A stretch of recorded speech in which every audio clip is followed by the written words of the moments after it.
YouTube, what it do, man? Y'all already know who I am. Man Grind Hard, checking in again with another video. And today, I got a special video for y'all boys. But before we get into it, let me get y'all to leave a like on this video, subscribe if you're new, and if you have not, make sure you got on our post notifications for my channel.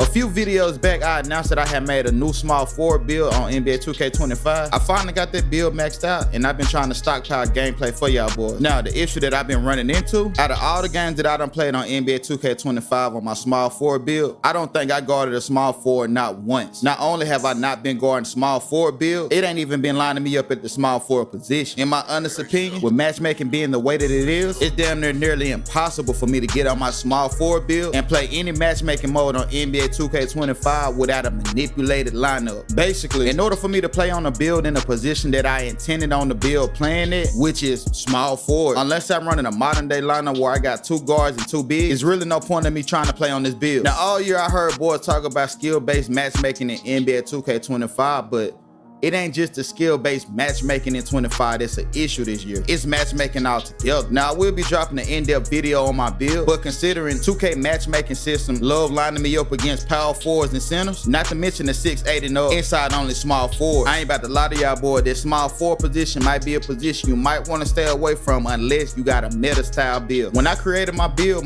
was intended to be an off-ball lockdown. I didn't want to deal with having to be a primary ball handler, so I went with a 6'6" small forward, but I don't know why I never took into account the matchmaking on 25 when I made this build, because in no way, shape, or form did I ever intend on playing a power forward or defending or matching up against power forwards and centers when I made this build. It's like for years now, the matchmaking system in 2K has always depended on your pass accuracy, which makes totally no sense. There's so many other aspects of basketball that go into setting lineups, so 2K make it non-high pass accuracy build, be forced to play bigger forwards and centers. It just don't make no sense, and to a certain extent, if you don't got teammates or you just, really out here solo dolo, it really make the game unplayable if you play one of them positions and you not fortunate enough to have multiple builds where you can switch out and go play another position. If you've been tapped in with my video since I dropped my rebirth video, in that video I mentioned that I had made a point guard with low pass accuracy, and a lot of people was in the comment section saying, well, why did you make a point guard with no intentions on passing the ball?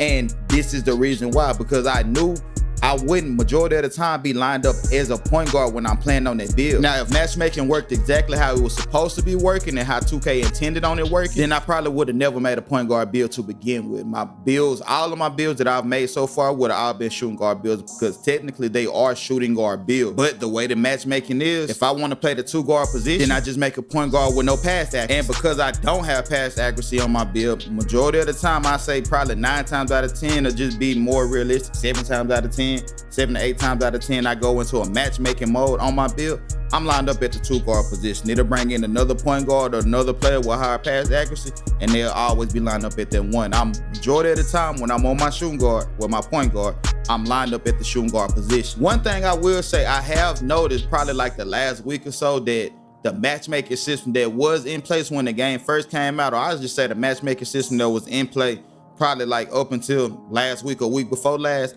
something be going on with matchmaking. At first, I was rarely ever seeing purples, especially on new builds or builds that I was grinding out.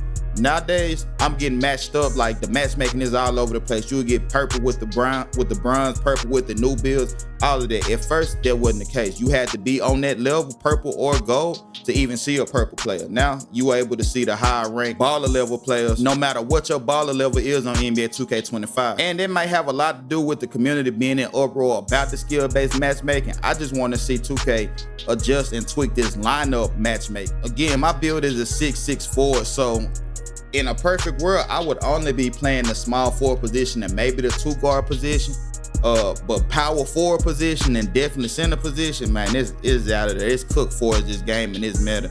Now, if 2K was played like it was played in previous years, where majority of the players didn't opt out of just being low post dominant builds because they can't do nothing else on the game, then it'll be okay. But considering the post is just so dominant this year, I didn't make a build that was tailored to stopping dominant post-scoring players. Like, that's not how I build my small forward at all. Then you also got to think, when we make our players on 2K, we already capped at our heights on the game. Since we got a height cap on the game as far as our position that we choose, in no way, shape, or form do I ever feel like you should be matched up against a player that's able to go higher than what your cap and height is, considering this game this year, Height definitely plays a big factor with what you can and can't do on NBA 2K25. And considering we got height caps when we create our players, there should definitely be a height cap in place in matchmaking when lining us up against players. I don't know, maybe in the future 2K can completely get away from position, or either 2K define what position we is by the stats we pick rather than our stats be chosen depending on what position we select. Wishful thinking. It'll probably never happen. It'll probably stay the way it have, considering this how it's been since the beginning of 2K my career. But that matchmaking definitely need an update and a tweak. Not just for skill-based purposes, but matchup and lineup purposes as well. That's pretty much all I got for y'all for this video. Again, make sure you leave a like on this video, subscribe if you're new. Down below in the comment section, let me know, how do y'all feel about the matchmaking in 2K25? Not just the skill-based matchmaking, but the matchmaking in general. How do y'all feel about the matchmaking? Is it a dub? Is it an L? Is it cooked? And do y'all feel like there's anything 2K can do to save the matchmaking on 25, or it's just completely over with? That's all I got for y'all boys. Man Grind Hard checking up out of here.